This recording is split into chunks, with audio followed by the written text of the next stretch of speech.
Along with the overlap between the albums and the films, there was also overlap between live performance dates, meaning the Beatles were also doing gigs during the same time period they were recording their albums and filming their movies. Rubbish.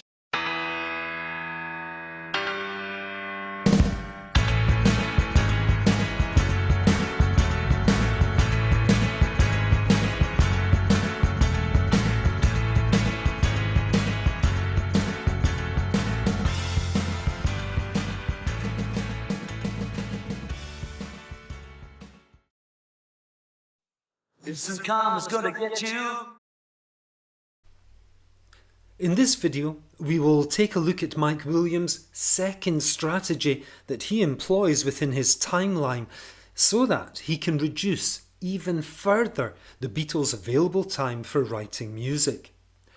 Overlaps between activities. Here we find that Mike goes to great lengths to program his audience with the idea that recording albums, the filming of the two movies and live performances would overlap, that they ran concurrently, that they were sandwiched in between each other, that they were a parallel process that would happen on the same day. So therefore, of course, the days were so full that the Beatles would have no time to write music. Mike Williams has only made overlaps between the three activities appear possible because of his massively exaggerated figures for album recording times, as discussed in my first timeline video. Mike's recording times are up to 13.5 times the true figure. They span up to 4 months of the year. No wonder then that Mike can make it appear on his graphs that those album recording dates encompassed the other activities of the movies and playing live. However, the albums did not take up to 4 months to record and never encompassed the other activities. There are no overlaps. The three activities of recording albums, gigs and the filming of the two movies were always done completely separately. It is interesting to note that during the recording of A Hard Day's Night and the Help albums, the Beatles were also filming the respective movies. This means there is overlap between the making of the album and the making of the films. The only interesting point to note here is that this is simply not true. There is no overlap between the making of the albums and the making of the films. During the entire 53-day filming period of A Hard Day's Night movie, the Beatles went into the recording studio for a total of just 3 hours. On the 16th of April, after filming the running scenes for the movie, the Beatles recorded the title track song from 7 o'clock in the evening until 10 o'clock in the evening. And that's it. A total of just 3 hours in the recording studio one evening after filming had finished for the day, during the entire 53-day filming period. During the filming of Help, the Beatles went into the recording studio just 3 times, and each time when filming had finished for the day. So, a total of 10.5 hours in the studio during the entire 51-day filming period. With both films combined, the Beatles went into the recording studio for a total of just 13.5 hours over a period of 3.5 months. There is no overlap. Mike simply and immediately repeats himself. For example, the 53 days of filming A Hard Day's Night is embedded within the 125 days of recording the Hard Day's Night album. But it was not 125 days or 4 months to record that album. It was 9 days. Again, the Beatles went into the recording studio for just 3 hours during the entire 53-day filming period, and after filming was over for the day. There is no embedded, there is no overlap. And let's take a note of the shift in terms here. We had overlap and we will be seeing plenty more of that term being used. But now we also have embedded. The shifting of terms here allows Mike to repeat himself without making it too obvious. Shifting terms help to mask or camouflage repetition and drive the idea of overlapping activities into the viewer's mind. And so it continues. The same goes for Help. The 51 days of filming the movie is sandwiched in between the recording of the Help album.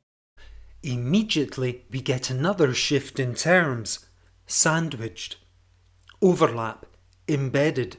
Sandwiched. All that is being embedded here, though, is completely false information into the viewer's minds. The Beatles went into the recording studio for just 10.5 hours, split between 3 sessions during the entire 51-day filming period of Help, and after filming had finished for the day. Again, the shifting terms are hiding repetition and reinforcing the idea in the viewer's minds that there is overlap with activities. Mike doesn't stop with overlaps between recording albums and the making of the movies. To narrow down the Beatles' free time even more, he now brings live performances into his equation. He now has the Beatles running between recording albums, making movies, and doing live shows. Along with the overlap between the albums and the films, there was also overlap between live performance dates, meaning the Beatles were also doing gigs during the same time period they were recording their albums and filming their movies. Is this true? Did the Beatles ever play gigs during the same time period that they were recording their albums? Let's go through them and see, and please bear with me, this might take a while. Please me, no gigs. With the Beatles, no gigs. A Hard Day's Night, no gigs. Beatles for Sale, no gigs. Help, no gigs. Rubber Soul, no gigs. Revolver, no gigs. So, just to be completely clear, all 7 albums... The Beatles were also doing gigs during the same time period they were recording their albums and filming their movies. Is this true? Were the Beatles playing gigs during the making of their movies? So, were the Beatles playing gigs during the making of their movies? Brian? Any guesses? Any estimations? Maybe a hunch? Any presumptions? Care to postulate? Got a ballpark figure? Fancy hedging a bet? Let's look at their first movie, A Hard Day's Night. On the 31st of March 1964, after a 4-day Easter break, and after filming had finished for the day, the Beatles played 7 songs live on the radio from 7 o'clock in the evening until 10:30 in the evening. The first time that they had played live for a month. That's the only live performance throughout the 53 days that the film was being made. 7 songs on the radio. They were not running around from the film set to live performances. As well as the fact that there were no overlaps. For A Hard Day's Night movie, it was a 9 o'clock until 5 o'clock schedule. Apart from the one studio session, the Beatles had each and every evening completely free for a total of 37 evenings completely free during the filming period. And the Beatles had weekends off. During the 53 days of filming, they had 13 days completely free. And it's also worth reminding ourselves that in 1964, the year of that movie being made, the Beatles had 4.5 months completely free with no professional engagements whatsoever. And let's look at the Help movie. On the evening of the 18th of March 1965 at the Marietta Hotel in Austria, after filming had finished for the day, John and Paul were invited to take part in a jam session with friends from the Hamburg days, Jackie and his strangers. With Paul on drums, John and Paul sang a few songs. The session was cut short, however, when the volume of Lennon's amplifier led to complaints from the guests. The manager had also stated that he had booked Jackie and his strangers and not the two Beatles.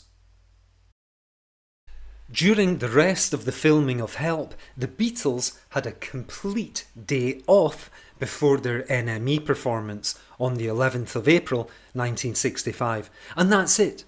A full day off before their one and only performance during the entire 51 days of filming. Along with the fact that there were no overlaps, for the Help movie it was an 8:30 until 5:30 schedule. Apart from the 3 short evening sessions in the recording studio, the Beatles had each and every evening completely free for a total of 37 evenings completely free during the filming period. And during the 53 days of filming Help, the Beatles had 20 complete days off. And in 1965, the Beatles had 7 months completely free. The Beatles were also doing gigs during the same time period they were recording their albums and filming their movies. This is completely and verifiably untrue. It's pure fabrication. In an upcoming slide, I will show the live performance overlap with regard to the recording of each album.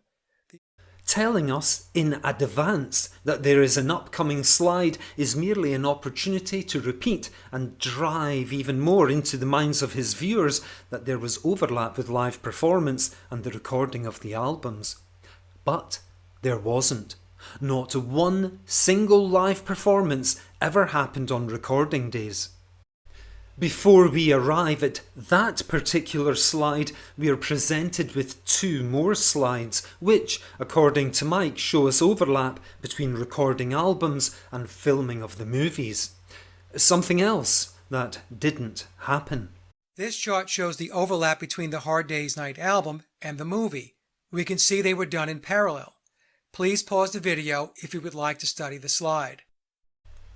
So here we have another shifting term to disguise repetition and to fully flood the viewer's mind with the idea that recording albums and making movies overlapped. We now get parallel. Overlap, embedded, sandwiched, parallel. This chart shows the overlap between the Hard Day's Night album and the movie. We can see they were done in parallel. Please pause the video if you would like to study the slide. And so here it is. The first thing to note is that we have yet another shifting term to add to the list: running concurrently. The Association of Certified Fraud Examiners themselves classify someone who keeps shifting their terms, rather unsurprisingly, as the term shifter, telling us that this person tries to obfuscate the truth by using different terms for the same thing. And we know this to absolutely be the case as regards Mike Williams, because there is literally no overlap, no sandwiched, no embedded, no parallel process, and no running concurrently. These 3 activities of making movies, recording albums, and playing live were always done completely separately. Mike tells us we can see. We can see they were done in parallel. Again, the we can see is hypnotic subconscious suggestion. Mike is telling us that there is something to see. As an unwitting and trusting audience, we just accept that we can see, that we are looking at something relevant. But let's have a look. There is nothing to see. The slide is void of any pertinent information whatsoever. There is nothing to study. There's nothing there. All that we can see, in fact, is a repetition of overlap printed on the slide. This is direct suggestion. The shifting term, running concurrently. 3 photographs. Mike's grossly inflated figure for recording the Hard Day's Night album. and the number of days within which the movie was made. And that's it. The slide with the accompanying narration is simply a device to fool the viewer into thinking that they are seeing actual pertinent information, and it's a device for Mike to smuggle in even more repetition. And so it continues. And now the same parallel process for Help. The 51 days to make the movie overlaps with the 124 days of recording the album. Complete and utter nonsense, of course. Again, it's clear from the lack of any actual information that the slides are merely devices to program the audience with Mike's lie. We have overlap narrated and stated on the slide, parallel process and concurrently. So, within the space of just 1 minute and 8 seconds with the two slides, we have 8 repetitions of synonyms of overlap. It's an overwhelming inundation of the viewer with repetition. It's a complete subconscious programming. And so it continues. This slide shows the live performance and touring overlap by album. Yes, but there is no overlap. The yellow arrows pointing to the blue bars shows the total number of days, start to finish, to record each album. Yes, but your yellow arrows are pointing to completely corrupted figures. These are not the true figures for recording albums. It's the only reason why your slide looks as though those albums encompass the other two activities of gigs and movies. It was not 125 days or 4 months to record A Hard Day's Night. It was 9 days. It was not 76 days or 3.5 months to record Beatles for Sale. It was 7 days. It was not 124 days or 4 months to record Help. It was 12 days. Arrow number 1 represents A Hard Day's Night. We can see the album spanned 125 days, and sandwiched in between is 17 days of live performances and 53 days of filming. In other words, we have heard all of this before. We're just hearing it again and again and again, but this time decorated with a new graphic, which allows Mike more repetitions and direct suggestions. We have the direct suggestion of overlap on the slide. We have another we can see, and a repetition of sandwiched. And as if that wasn't enough, Mike immediately repeats what he has just said. He even says, in other words. And that's correct. He repeats exactly the same statement using other words. Different terminology. In other words, the 17 days of live performances and 53 days of filming are embedded within the 125 days to make the album. So, we get another repetition of embedded. Well, it was 9 days to record the album, not 4 months, during which no gigs were played. The Beatles went into the recording studio for just 3 hours during the entire 53 days of filming and after filming was over for the day. And their one live performance during the entire 53 days of filming was 7 songs for a radio station one evening after filming had finished for the day. Their first live performance for a month. You can repeat embedded all you like.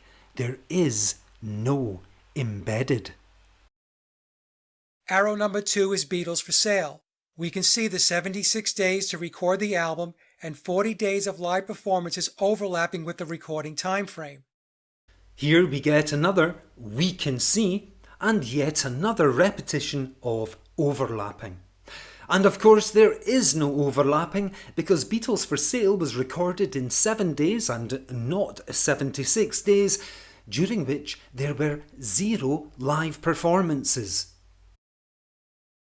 Arrow number 3 is pointing to the making of the Help album. Here we see the Beatles did 13 days of live performances during the recording time frame as well as 51 days of working on the film. Now we get a slight variation of "we can see" to "here we see." The Help album took 12 days to record and not 124 days, during which there were no live performances.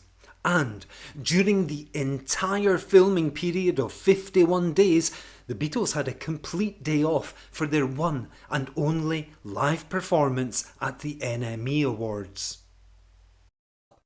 The yellow arrows pointing to the blue bars shows the total number of days, start to finish, to record each album. In this graph, this column represents 23% of the population. This column represents 28% of the population, and this column represents 43% of the population. Telling figures indeed. Well, what do they mean to you? What do they mean to me? What do they mean to the average man in the street? With me now. Mike's timeline section is 15.5 minutes in duration, and we have 9 we can see, or very slight variations thereof. This is an average we can see every 1.5 minutes. Every repetition, every shifting term, every statement shaped with NLP language patterns has been very carefully considered and applied. There are no accidents here. Within an honest piece of research, the "we can see" preceding these graphs would not draw attention and would not need to be highlighted. But here, within the context of a very obvious deception, the "we can see" is a manipulative use of language and is a hypnotic command to the viewer to see something that isn't actually there. Mike invites us to pause and study the slide, knowing full well that in most likelihood no one is going to stop 15 minutes into a 4.5 hour presentation to actually study a slide. The "we can see" draws the viewer into an automatic state of agreement, especially for those who have followed Mike Williams for some time and trust him. The illusion here is driven by expectations. We expect to see something, and so readily accept that we can see something. No need to question. We are being told that we can see, so we simply accept that we can see and have seen. While perhaps appearing somewhat innocent, somewhat innocuous, the "we can see" preceding these graphs is in fact a powerful and persuasive command. After all, no one wants to doubt their own intelligence. No one wants to doubt their ability to see. No one wants to imagine that they might be the only stupid idiot out there who cannot see. It's a classic case of the emperor's new clothes. As we can start to see that we can see this. Here we see the, as we can see, and as we will see later. Mike tells us that there is overlap 30 times written and narrated within the 15.5 minute time frame. As we go through the following repetitions, please keep in mind that the 3 activities of recording, playing live and filming the movies were done separately. There are no overlaps. Overlap, overlap, overlap, embedded, sandwiched, overlap, overlap, overlap, overlap, concurrently, overlap, parallel, overlap, concurrently, parallel, overlap, overlap, overlap, sandwiched, embedded, overlapping, overlapping, overlapped, multiple activities, overlapping, overlapping, overlap, overlapped, overlap, overlapped.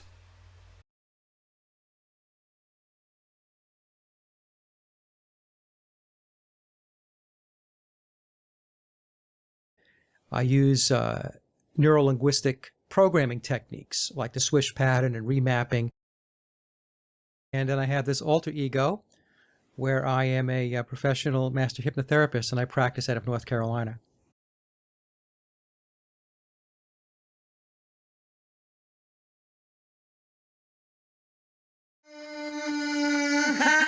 you sleep at night.